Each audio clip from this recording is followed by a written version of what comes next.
Good evening from the Schaefer Poolside Studio. It is the 5th episode. Yes, we have actually made it 5 episodes of Beyond the Curve, the MX podcast. Welcome, Derek. Good evening. Happy after Easter. Yes. We've made it through Easter. I actually had the opportunity to watch my mom get baptized Easter morning. She had the decision to get baptized, so I went and watched her do that life choice, and that's always a time with family. I hope you guys had some good food. I know we did. And believe it or not, Supercross raced Easter weekend. It's a rarity. A NASCAR raced Easter weekend. I don't know what's going on, but the world is a-shifting, I suppose. It works for us. Yeah. It was a good race, too. So. Yeah, it was a good race. We were in Arizona, Glendale. Awesome stadium. Few quirky things. They had the finish line back in the little hole that the field comes in and out of. But great crowd. I heard it was one of the largest crowds of the year. Great racing. The people that are supposed to win won, but we had some injuries. We now have a world traveler from Polk County who's moved on. So there's a lot to discuss. Where are we starting tonight, Mr. Derek? We can start anywhere, but I mean, Glendale's going to be the talk of the night because there's a lot to discuss. Well, lead us off, because you, due to circumstances out of your control, have the reason we're a day late this week is because some dude decided to take out the tower. Yeah. We had a telephone pole go out, Easter Eve, and we had no power for half of Easter and all night, and no internet for 3 days.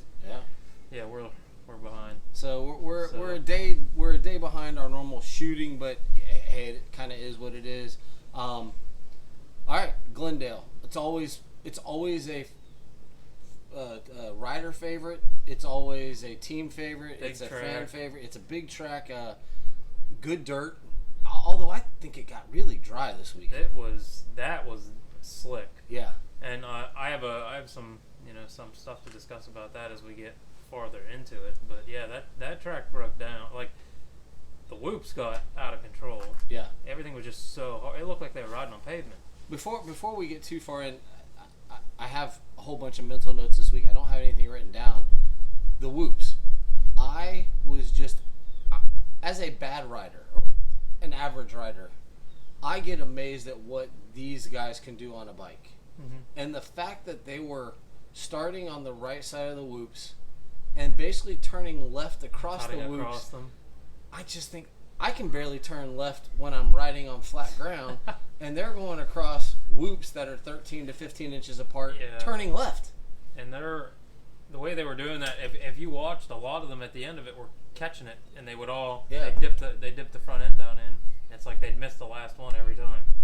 But everybody but Tomac, I mean, because Tomac was just out there dominating like Tomac does. But there was some good huckabucks this weekend.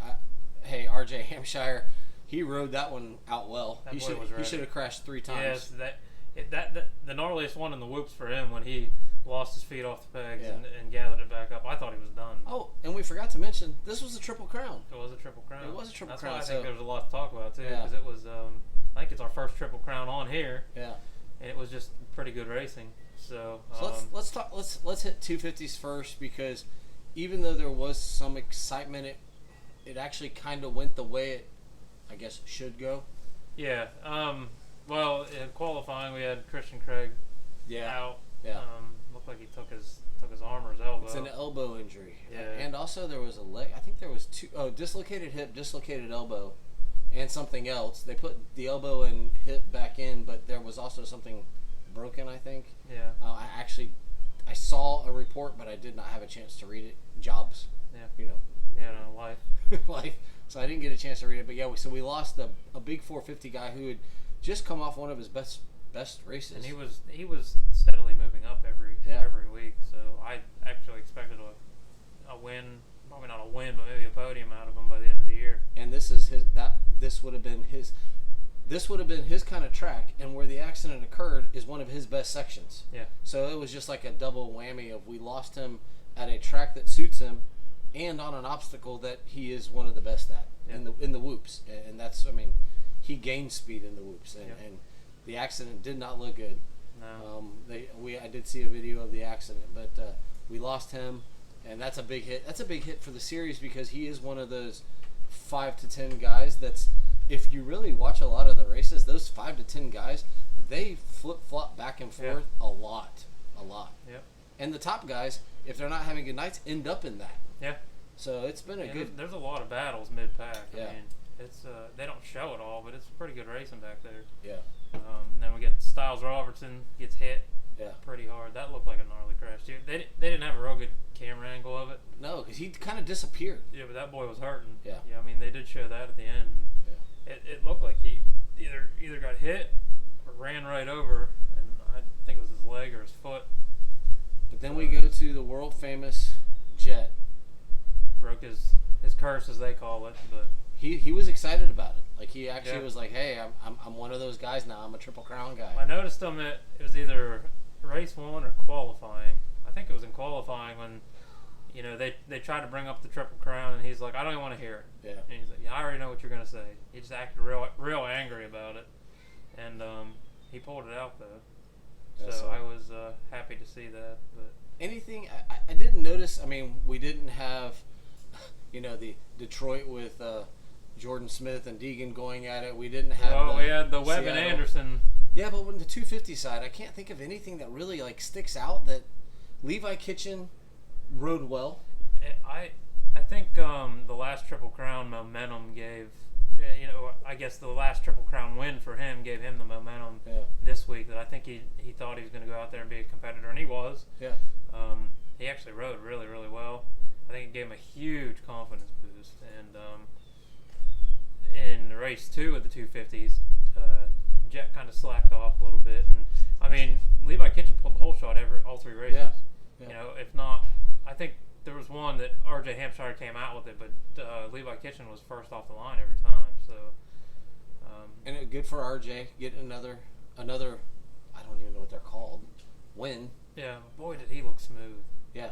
Man, he rides good all the time, but that boy was riding. Did the 450 smooth him out? Well, he got more. He had more starts than anybody else because he got to. Yeah. That race experience is big, and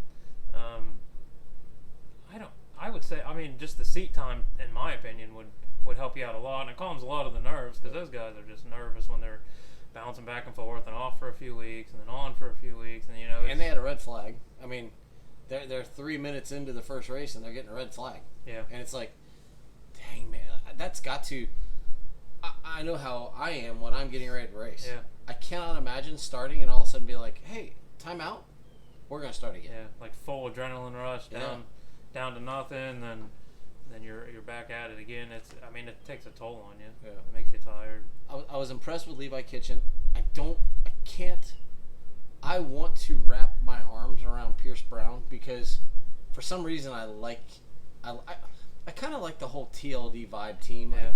And I kind of want to like Pierce Brown. And in qualifying, he was fast. I mean, he was out there dominating everybody. What is going on in the races? I don't know if it's nerves or what it is, but he just can't keep it together. Yeah. I mean, he was up there, but he wasn't like he wasn't qualifying. I mean, I know qualifying and racing is 2 totally different things. Everybody brings it in the races, or you get the guys that do the total opposite, and I think that's a Pierce Brown.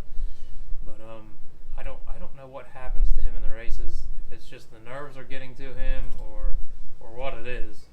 But he doesn't perform like he does in qualifying, and I really thought I expected to see something out of him. Yeah. Oh, I kind of figured that West Coast, like true West Coast dirt, he's had some rebuilding time. Yeah. I was expecting, but it goes back to it's Jet, a little bit of gap, Levi and RJ. Sell me on which one of them's better.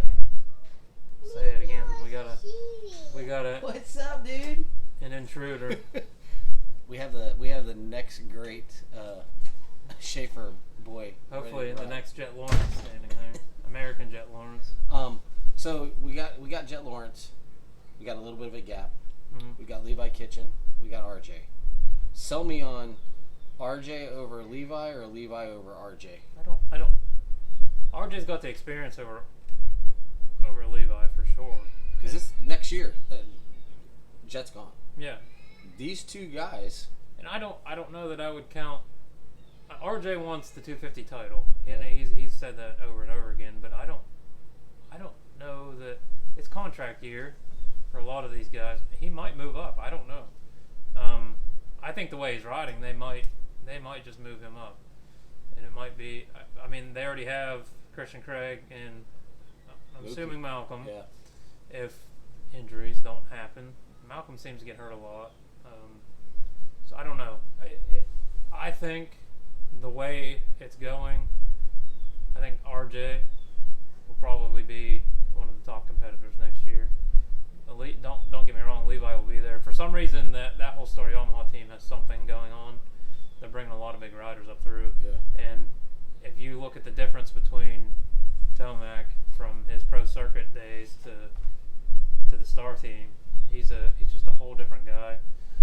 He slacked off there for a while, and then the Star Yamaha brought him back to life. So I think they have a good program going. So yeah, I think it's really up in the air. But if you had my opinion, I'm going to say RJ Hampshire is going to be the force to be reckoned with next year if he doesn't move up to 450. And because as a watcher of the sport and just listening to so many other media outlets and kind of we know Jet's gone.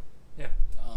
We might lose Hunter too. There is a lot of rumors that Hunter may be brother and brother on the 450 next year. I also think Enzo Lopes is going to be. Ooh, I'm glad you brought him up. If everything starts clicking together, he makes a lot of dumb mistakes, but he's fast. Like he's a very good competitor with all these guys, but just little things knock him back. And I think if it all clicks and he puts more time in, I think he's going to be a force to be reckoned with too. He also appears to have an appreciation, and I think, and I don't mean this rudely, from my years of coaching, the internationals, when they have the opportunity to come to the U.S., seem to appreciate the opportunity a little more.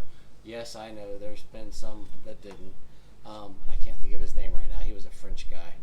But for the most part, they appreciate the opportunity. And I think some of the Americans think this is where they're supposed to be. And he just has a zest for. I mean, we've watched him. He was a back of the pack guy. Yeah. And now yes, I know they're missing a couple riders, but he's still top 10. Like truly top 10. He was dead last and came back to 7th. Yeah. And he's very fast. I mean, but I think speaking on that, I think that this new Ricky Carmichael style of racing, if we go back to like the Jeremy McGrath racing, those guys were out there for fun. They were physically fit, but they're not putting in those training programs and stuff like they are now. And I think these guys just get mentally and physically burnt out. And I think when like these foreigners come in, I think we're supposed to call them international. I don't care.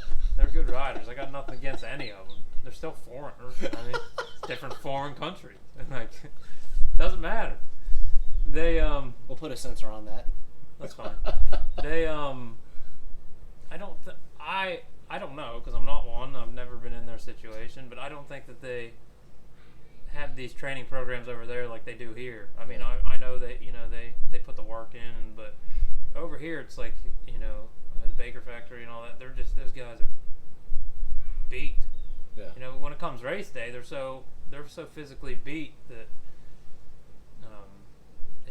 you can tell it takes a toll on them. So I think that plays a lot in it. And then they come over here and it makes them faster for sure. Yeah. But they do appreciate every opportunity they can get because they don't really have that over there as much. So, but yeah, back to the race. When I first noticed that big straight stretch, so the finish or the start straight, how I noticed RJ Hampshire do it first when he went outside down the start straight and then they cut inside. That's a vet move if I ever seen it. That takes a lot of experience, and there was a lot of passes like that throughout the night. That was an awesome in oval dirt racing, sprint cars, outlaws. They call that a slide job. Yeah. And that was a great over-under passing zone. And it was, the funny thing was, it was all experienced guys doing that pass. Like I said, it's like a vet move. Yeah. It takes a lot of experience for that much speed to suck it down into that corner.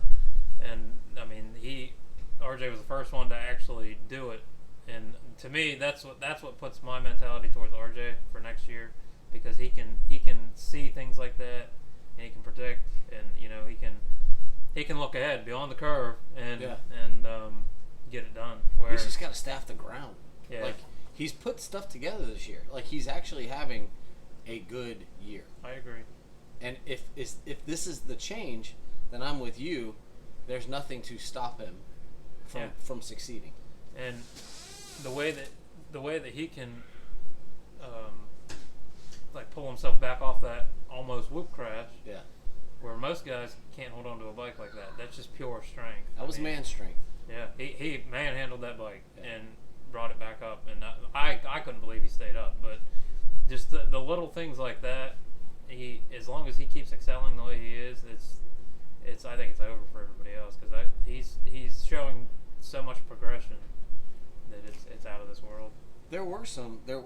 You brought up that the kind of that first turn passing zone. I felt like there were actually some decent passing zones on this track. There was also some forceful passing zones on this track, because there weren't. I felt like the track was really wide, but they rode it really narrow. Like the track was really. There were a lot of wide turns that they used very little of it on. But there was a main line. I mean, yeah, and with as hard and slippy as it got, I mean, it was there wasn't much room to. As wide and as big as the track was, there wasn't much room to do anything because it got so slick. Yes. And you just couldn't move the bike around without washing the front end, or most of them were losing wheel speed in the whoops, and they were losing their ass ends all the time. And it was like I said, it got into like riding pavement, and you could see. I mean, we can get into that now. You can see just the different colors in the dirt as the night went on. And those different colors just show, you get it wasn't wet, but you could see the darker dirt where it was still damp-ish. Yeah. And then the main line was just, a bright tan. Yeah. And then you could see the rubber tracks on the whole thing, and you could tell just how hard it was. And I think where I saw it the best is at each start, watching the guys who got the whole shot, second, third, those guys, watching them try to put the power down. Yeah. Trying to put the power down and watching the bike, like you could, if you really zoned in, you could see them fighting, because the bike kept wanting to kick and they just kept fighting around the corner. There was not a smooth arc. No, and look how slow they were going in some of those turns. Yeah. Like they would almost bring it down to nothing before they would, get going again. And it was, you could tell it's like ice. Yeah. And I felt bad for them, but it showed the talent that they have. They're so good. Yeah. Like they're so good. A week ago, 2 weeks ago, they were riding in ruts, and now they're riding on Blue Groove. And there was one corner that had nasty ruts in it. The finish line corner. Yeah. That had nasty ruts. They didn't touch that corner all night. And I was like, are they gonna clean this up? And they never cleaned it up. Nope. And it's like, dude, they just rail into that thing. Yeah. But you got any more on the 250 side? No, it was pretty, like, even 250 race 2 was just kind of boring. I mean, it was nothing too excitable, and Jet slacked off, but it was like you said, it came out like the rest of the season has been coming out. What's your take on before we dive any further in, what is your take on the Triple Crowns? I think they're kind of, to me, it's a different, it kind of breaks it up to me, because they get 3 full intensity races. It's a lot harder on them. At first I didn't like them, when they started them how long ago.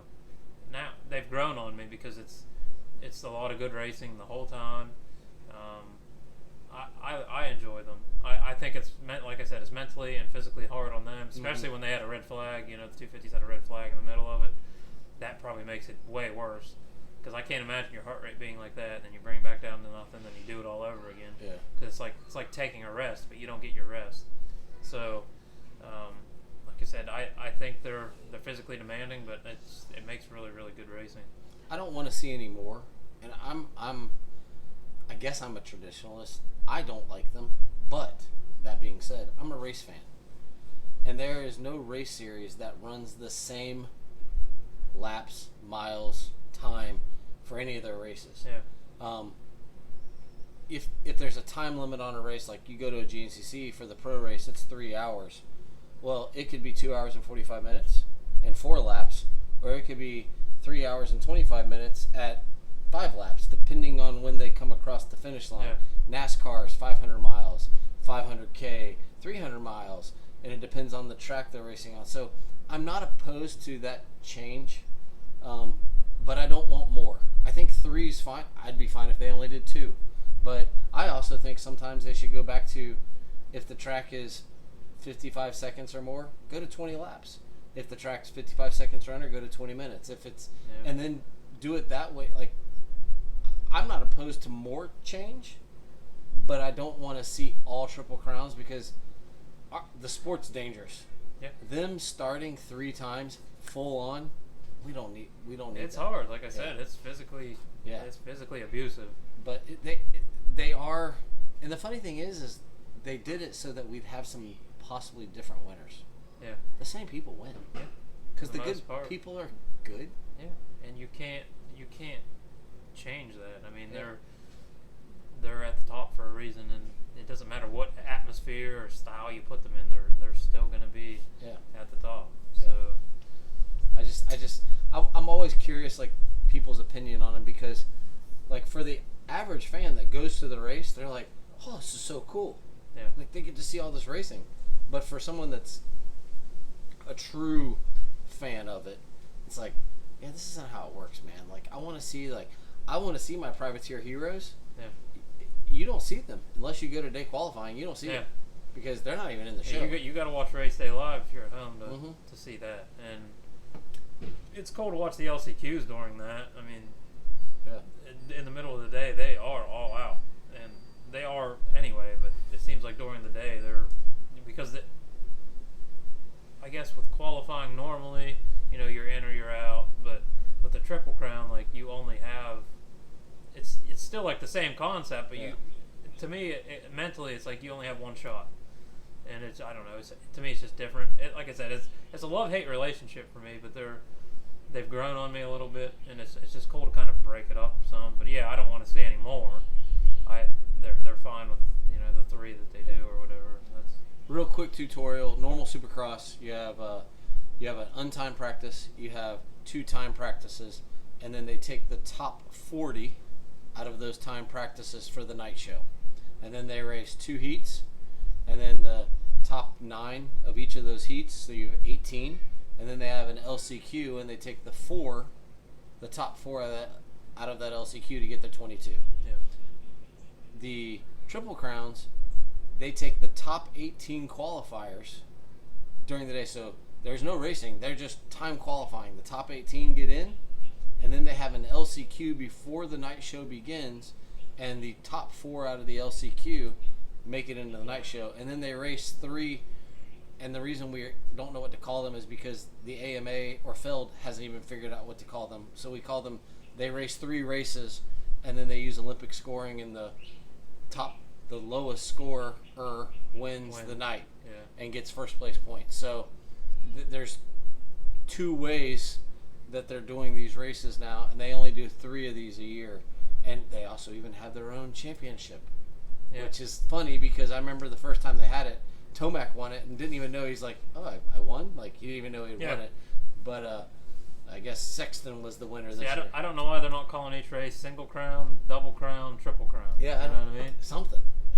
Come up with something, because you're already calling it a Triple Crown, so why don't you just race 1, Single Crown? Makes sense. I don't know. Do something, because if you go onto the stats, they don't have like RJ won one. There's no record of that. No. Unless you are keeping track of it, you have no idea that he won one of those. Just by the points. Yeah. I mean, that's about it. So it's all based on points. Well, what else you got? Nothing for the 250s. I mean, like I said, it was pretty plain Jane. Decent race. racing besides the crashes and whatnot. How about I will do the oh, for God's sake, I'm drawing a blank at the moment. Well, the only thing I have Hunter is, Yoder. Yes, I was going to say Cole drugged by the Thompson. bike. Cole Thompson. They came out of that last corner, going to the start straight, and Cole Thompson decided that he wanted to suck up Hunter Yoder into his back tire. Yeah. Rip his pants down. And Yeah. Did Solitaire request the teardown because of what happened? Because Hunter Yoder's bike was protested. Yeah. And the rumor is that I don't think it was Solitaire. Cole Thompson, and I don't know him. I don't know anything about him. No. But I have heard that he is not the nicest of guys. Yeah. That's what I've heard. I don't know. I'm just saying. Never met him. Never talked to him. Never talked to him. But from what I have gathered from other people, he is just not the nicest of guys. Yeah. And I'm guessing since his night was ruined, he decided, all right, we're going to protest the bike. So they protested the bike. I can't imagine. Maybe they are. But Hunter Yoder's not in the top 10, so who cares? Yeah, it's just people. People are like that even at the amateur races. Yeah. It's just, you make somebody mad, next thing you know, you got all the officials are there and they're looking everything over. It doesn't make any sense to me. But more importantly, is Hunter okay? He looked fine. Okay. I mean, that's got to be a painful I didn't thing. hear anything, but I can't imagine.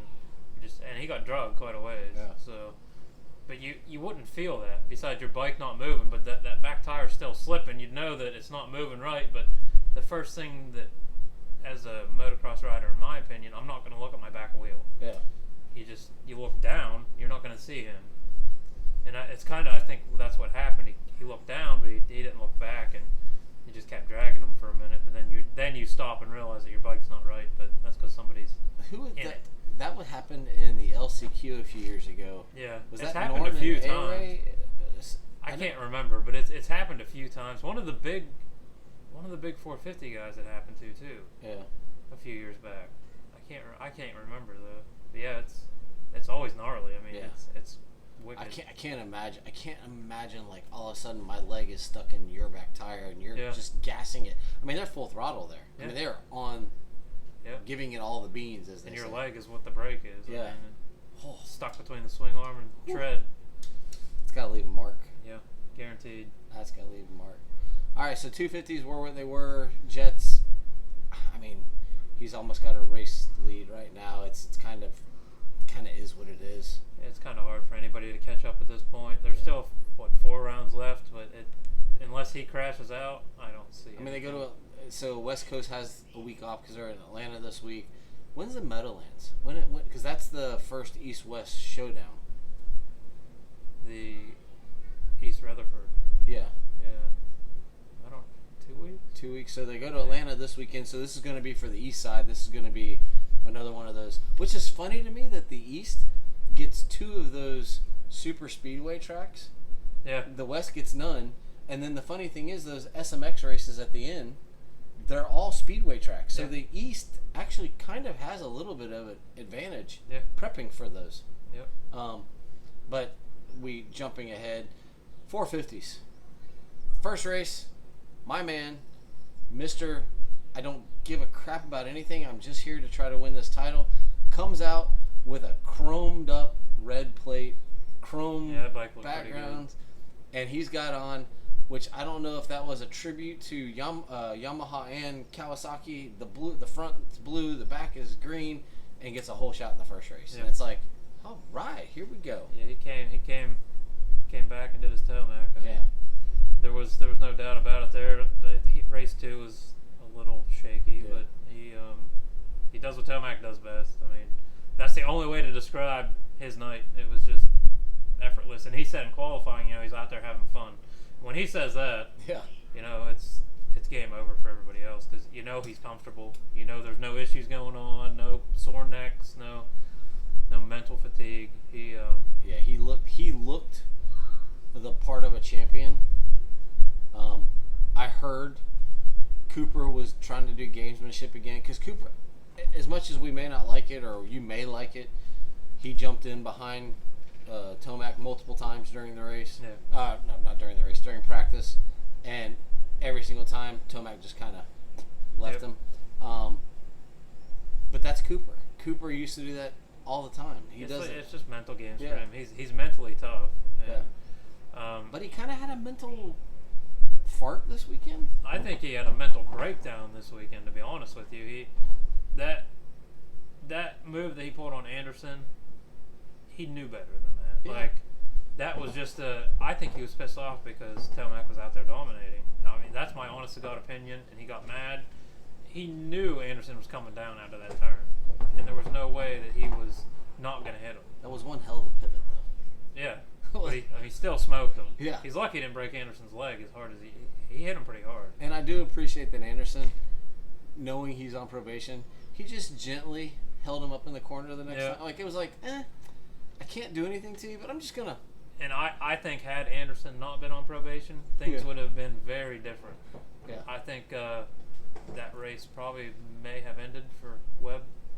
You know, it wouldn't have been pretty. In the next corner, there would have been maybe a punt job. Instead of just nicely bumping him up, I think he would have been out through the track. I mean, and that's Anderson. He had every right to be mad too, in my opinion. What you got for notes on the 450s? The Anderson being on probation. There's some good battles in 450s, but that's really my only thing. Barsha looked really, really fast all day long. And you know what's funny is I heard something today, and I'm a few weeks behind us on my entertainment, but I heard today is like someone said, I love contract Barsha. Yeah. And if you really think about it, he doesn't know. There were rumors that Gas was ready to kind of end this one rider experiment and move on and bring in 2 riders instead of 1. But dude, how do you not re-sign him? Yeah, like he's doing so well. Every week it gets better. Yeah, I expected him to podium this weekend, and he did. Yeah, I mean he did great. He looks good. He seems like he's having so much fun. Yeah. As he always says, I'm having so much fun riding my dirt bike. Yeah. Like, that's how he says it. Yep. And he's cleaned, and I'm not a huge Barsha guy, but he has cleaned up his riding. He's not leveling people out. I think that might be something with the team, too. I don't think he had much of an option but to clean his act up. And I think there might have been some, we're not going to do this again next year if you're going to keep this BS up. So. And he wants to ride. He wants to ride for a few more years because he's a very interesting. I've had the opportunity to listen to a couple of podcasts. Gypsy Tales, Jace did a podcast with him. DMXS has done one with him. He has some really cool interest outside of racing. He's married to an English lady. Yeah. Who is a psychologist or psychiatrist. Yeah. But he loves motorcycles outside of racing motorcycles. Yeah. He also loves bicycles. He's talked about potentially doing some mountain biking racing. Yeah. When he's done. He's a pilot. Yeah, he had to give that. He's given that up a little bit, but that's something he could go back into. I can relate to that extremely closely. But he's an interesting character outside of just racing. Yeah. So if he can find that love, and he has been the same for multiple years. If he signs a 2-year contract, the first year you don't get much. The second year it's kind of Katie bar the door and he is on it. Yeah. Well, this year, I know it's contract year, but he also seems like he's having fun. Yeah, he's not burnt out of it yet. He looks like Tomac. Yeah. Like, hey, this is actually kind of fun. He's got a kid. He's got a wife. He's selling BAMland. He's selling BAMland. He's riding at MTF right now. He's not even riding at his own place. Yep. And he's like you said, he's just enjoying it, and that's when I think you see the progression. When it's not like a job anymore. Yeah. These guys excel tremendously, and I think he's at that point where it doesn't matter if he races or if he doesn't, but he wants to. So I think he's got a good thing going right now, and I think the rest of the season is going to be pretty cool to watch him too. Sexton stayed up the whole weekend. He did. That was impressive, but he didn't. He did win one. He won one. He won the second one. Yeah. And he kind of dominated. He never seems to struggle in the Triple Crowns for some reason. I don't know. But when it comes to a main event where he's out in the lead, I think if he comes from the back, he does a lot better. You know, it's funny, Ricky, I was going to bring that point up because Ricky brought that up during, and by the way, great weekend. Ricky and Daniel in the booth together. Yeah. I love when they're in the booth They were together. having a good time. They are so good together. Daniel Blair, for a guy that was an average supercross racer, his media skills are just spectacular. Yeah, he's so good. But they were actually, Ricky brought up that he likes seeing Sexton come from the back because he almost is a better hunter than leader. Yeah, that's where I'm at with it. I think my boys love Sexton for some reason. I don't have anything against him, but I'm not a huge fan of him. My wife does not like him at all. I'm not a. I said on this podcast I wouldn't show any hate, but I kind of despise of him in a way. I don't know. He just something about him. He's such a beautiful rider. He is. And we've talked about this before. Yeah, I think, he's just gorgeous to watch. Right, like if I could take a video and say, okay, go out and practice this. Yeah. I would be a really fast 50-year-old rider. Yeah. If I could, I don't think my body would go into something. Yeah. I don't think I can get my leg that high through corners, but no, he is gorgeous. But there are some people that do better from the back coming forward. I don't think you have the pressure. Yeah. Well, that's I have that argument with Anderson. Yeah. I sometimes think when Anderson falls or has a bad start and comes from the back, where everyone's like, "Oh my God, look at that ride!" Well, what's he got to lose? It's like you're riding in the red mist. Yeah, he's got nothing to lose. Yeah. If you're a leader, I think a Cooper Webb, I think a Eli Tomac, Jet. There are few and far between that can ride from the front and not bobble. Yeah. And there are very few that can do that. Yeah. And they are usually the champions. Yeah. It's just I think the nerves, the nerves of being up front just get to him. And I think if you watch Chase ride, I think he's really front end light. So he's always forward. Mm-hmm. You know what I mean? And if you just sit and watch him, and I think that's a lot of that's what happens to him is the front end of the bike turns or the front end of the bike dips. I think he's just. I'm not a pro by any means, but I think he's got too much forward momentum, and it carries into places that it shouldn't. And I think that's why he's wrecking every time. I listened to an interview with him after the Detroit race, and they were talking about because he won that race, got penalized, you know, but they were talking about he's like, guys, remember, he's a taller guy, and when he moves, he says, if I move an inch, if I move forward an inch or back an inch, there's more of me that's moved forward or back versus a smaller guy, a Cooper Webb. If I move an inch, I've moved a foot, where if Cooper Webb moves an inch, he's moved an inch. Yeah. Because of if he moves There's this so much part torso. an inch, his head's now this far forward, and he's like, those are the things that they're working on. And then the manager came on and actually talked. Yeah, I did see that. He said if he could just ride like he does during the week. And they were talking about those movement, trying to get him comfortable in those movements and where he is sitting in those movements. And it's like, holy shit, man! Like, we're talking finite things costing hundreds of thousands of dollars. Yeah, they're big crashes. Just the little bit of body adjustment is always, I think I've narrowed it down to the point that's what's happening. He's just got too much. There's too much forward on the bike. Yeah. And in the grand scheme of things this weekend, I mean, if we talk about it, he finished second. He had a great weekend. He stayed up. He did not beat Eli, but at this point, he gained points on Cooper, but he lost more on Eli. And then Eli wins third place. Barsha has never been on the podium. Yeah. We talked about Barsha. Fourth place. Who was fourth? Who was fourth this week? Roxon.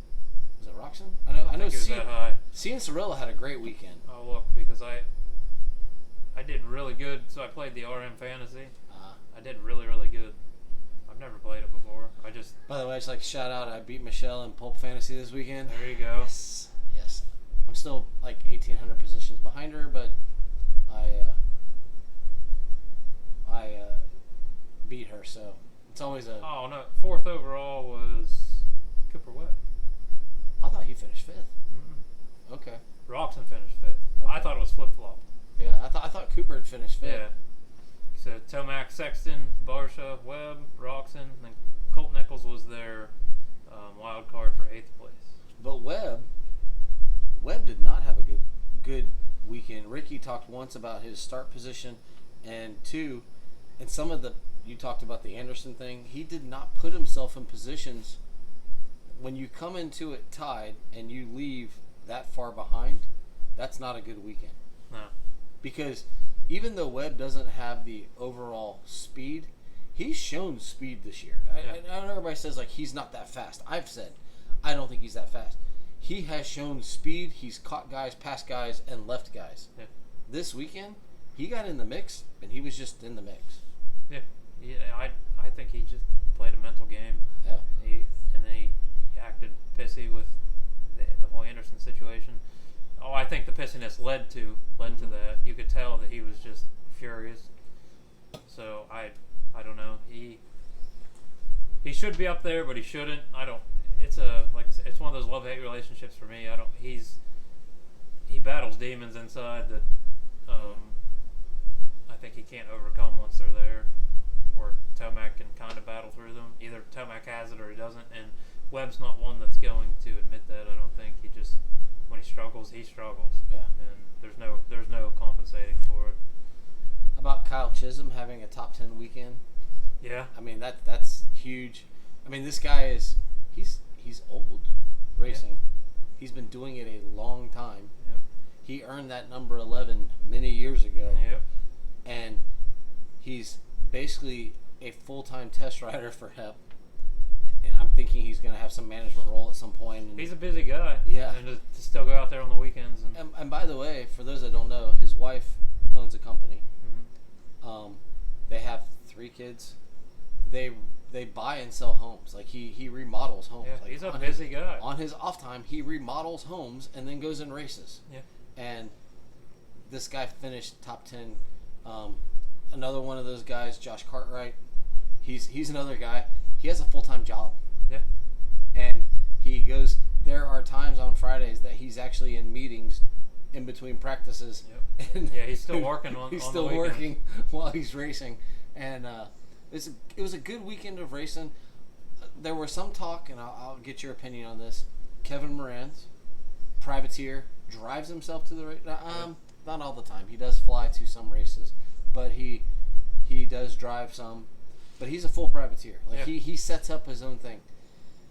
Third race came in hot into the corner, and kind of caused that schmozzle, as they call it, at the start of the third. Tomac got super lucky, but then some other guys didn't. Is it a guy just like, hey, I'm in there, or did he screw up? I think that might have been like the heat of the moment. You know, I'm up there, and I'm going for it, but he definitely caused that wreck. I mean, did you see him? Did you see his helicopter? Yeah, he got flung. Whew. And like you said, Tomac just pulled out of that. Yeah. And Sexton got hit. Yeah. And he bobbled. I honestly expected him to go down after that. I didn't think he could hold on to the bike. He got hit pretty hard. Yeah. But yeah, it caused quite the cluster. But can you? A few years ago, there was in a 250 race, there was a guy on the inside. I think it was Josh Osby. Many years ago, and he never turned. It was like one of those that come down and they turn real sharp, and he never turned and literally like wiped out everybody. Well, I think with that long start, they're carrying too much speed into that turn for one, and they're not slowing down in time. And I think you see a lot of this on the big starts. Yeah. Because I think that's what it is it's too much speed coming into that turn, and they can't get it woed down enough. Yeah, because Moran's actually, by nature, he is a, 15th to 20th guy. 20th guy. But he is a good starter. Yeah. In his, like, if he has to go to an LCQ, he's a good starter. But he's also the guy that got the whole shot last week in Seattle, or 2 weeks ago in Seattle, and, like, led for a while and then Chase, for some reason, wiped him out. But, so he is a good starter. I think he got a little over his skis, as they say, in that one, and kind of he ended up eating shit bad. Yeah. I mean, that was a bad crash for him, but he did cause a little chaos. But I all 22 guys deserve to be there. Mm-hmm. And guess what? Sometimes stuff happens, but I got tired. I got a little bit of frustration for everybody saying Moran's caused that. Well, he did cause it, but there's other guys. He's out there racing too. Yeah. It's still a race. I mean, had he taken out the whole front of the pack, then so be it. But they're all going for the same thing. Yeah, I mean, there's probably some sort of reward for him and his little thing to get a hole shot. Yeah, I'm sure. And his setup, like, they all that's have TV time. There's little bonuses everywhere too. I mean, I just want to say just a shout out, like, dude, I love the privateer guys. I'm an underdog by nature. One of my favorite things is the cartoon underdog. Like, I'm an underdog by nature, so I cheer for those guys. What else you got for the 450s? That's really it. I mean, it was Triple Crown, but it was good racing. I enjoyed it. A lot of incidents, a lot of probably mental heartbreak, but there was overall a good night, and I think next week's gonna be pretty interesting. Let's hype that. Let's hype that a little bit. So, great crowd at Phoenix. Great night of racing. I'm happy that Tomac's got the lead again. Kind of gives himself a little bit of wiggle room, and weirdly enough, we're going to a super speedway track. Yep. Where Tomac is good. Yep. And Atlanta is, as much as NASCAR has different tracks, Atlanta's Supercross track is much different than Daytona's Supercross track. Yeah, but I think we're going to see Barsha excel too. Yeah. Barsha's a big speedway guy, big outdoors guy. So. And this dirt is going to be very similar to a lot of the dirt the guys ride in Florida. Yeah. All those Georgia facilities. For those that don't know, Star's facility is actually in Georgia. Yeah. You have MTF. You have all these. So these facilities, this dirt that they're going to race in Atlanta this weekend is going to be very similar. Yeah. I'm expecting a good crowd because it's an outdoor venue. It's also a daytime race. For those that don't know, please make sure it starts at 3 o'clock this week. Yeah. So, and it's on NBC, the big network. So this is a big deal. Yep. I'm excited for it. Off of Supercross, we talked about him last week, or actually 2 weeks ago. Jack Chambers. I followed him on Instagram. All of a sudden, I see this thing. I got the call up. Thank you to Rides Unlimited. We talked about that. Well, guess what? See, I haven't heard the news. MXGP. No kidding. Riding for a Kawasaki team. Their main rider was struggling. They have hired him for the rest of the season. Our dude got a passport. Can you imagine being a Polk County dude you are struggling to make it in Supercross, and all of a sudden you get a call up and you are going to race the rest of the MXGP. Your first race is in Switzerland. Yeah. Now, he had a great first showing. 12th and a 14th to finish 13th overall. Couldn't have had that much time on a Kawasaki. He's been on a KTM. It's a totally different bike. You are in a completely different environment. You're flying across the ocean to meet a team that we don't even know if the principals of that team speak English. Yeah. And here you go, bud. Time change would mess with you. Good luck. There's a whole bunch I want to talk about this because this is the sport. This is the sport I love. Yeah. Zach Osborne is his coach. Yep. Zach Osborne failed. Zach Osborne was the next great hope in America. He failed. Yeah. He went to Europe and did MXGP. His story, go find his story. He lived in tents. He slept under the semis. He fought it out, came back, became a champion, so on and so forth. Lewis Phillips, who's one of the top journalists, was interviewing an MXGP guy.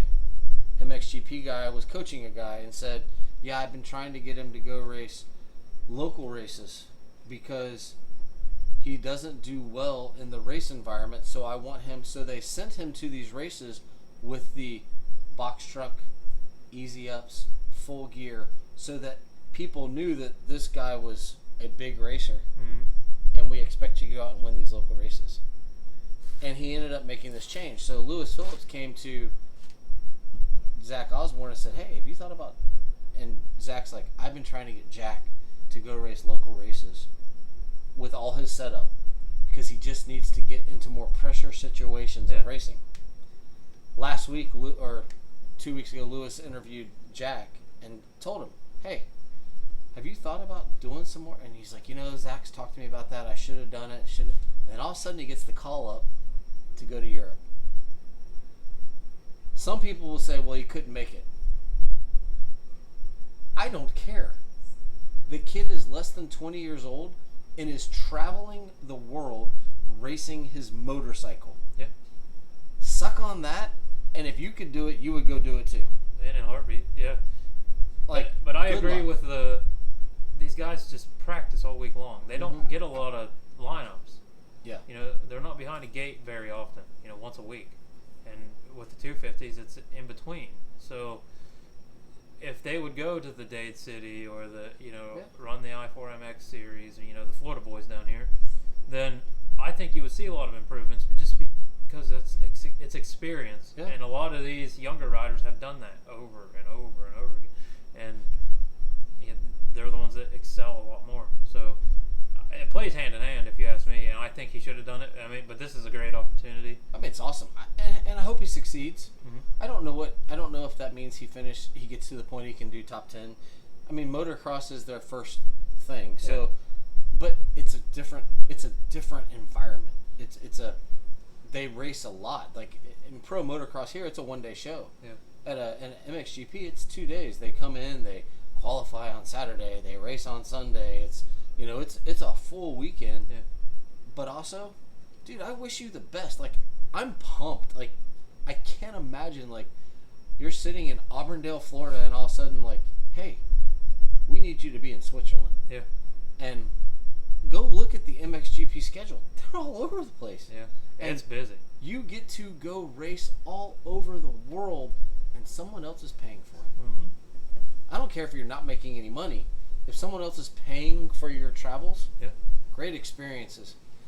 And I'm putting this out there, Jason, Jack, Emma, Mrs. Chambers, we would love to have Jack on to talk about his experiences. We talked about this last week. I would love to talk about his experiences with the MXGPs and that change of philosophy.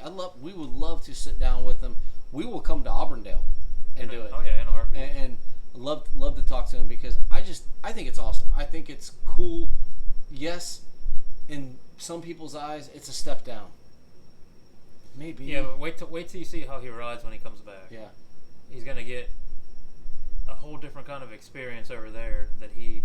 Well, there's 3 races a weekend. Yeah. It's when they race, they have the qualifying race now. Yeah. And then they have 2 motos, and those tracks are beat to hell. Yeah. So he's getting more start times. He's getting more race experience, and he's getting a different track layout experience. Yeah. So I think he's going to come back stronger than ever. And he may have some new food choices too. Maybe. You never know.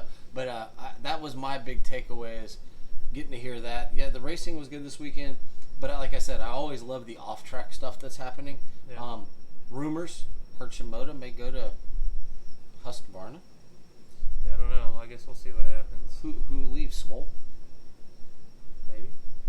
I don't know. It's hard to tell. And then they just lost Styles, who went to Star, and then I don't know. It's this year. I think there's going to be a lot of movement. And part of the weekend this weekend, not only do they have the little kids who get so pumped up. I love watching the little kids. When we went to Tampa, just seeing those little kids, they're so pumped up. Oh, they're excited. But it was Futures weekend. Last Futures. Any takeaways? These are the next guys. Well, I don't know if you know the Ryder DeFrancisco story. That kid qualified. Well, he's a Loretta's champion at like 5 years old. Yeah. On a Cobra. That boy has been quick his whole life. So I always followed him, through his career, just because it was a cool story to see somebody that young that has rode up through. and he come out second in futures. It was a pretty cool race.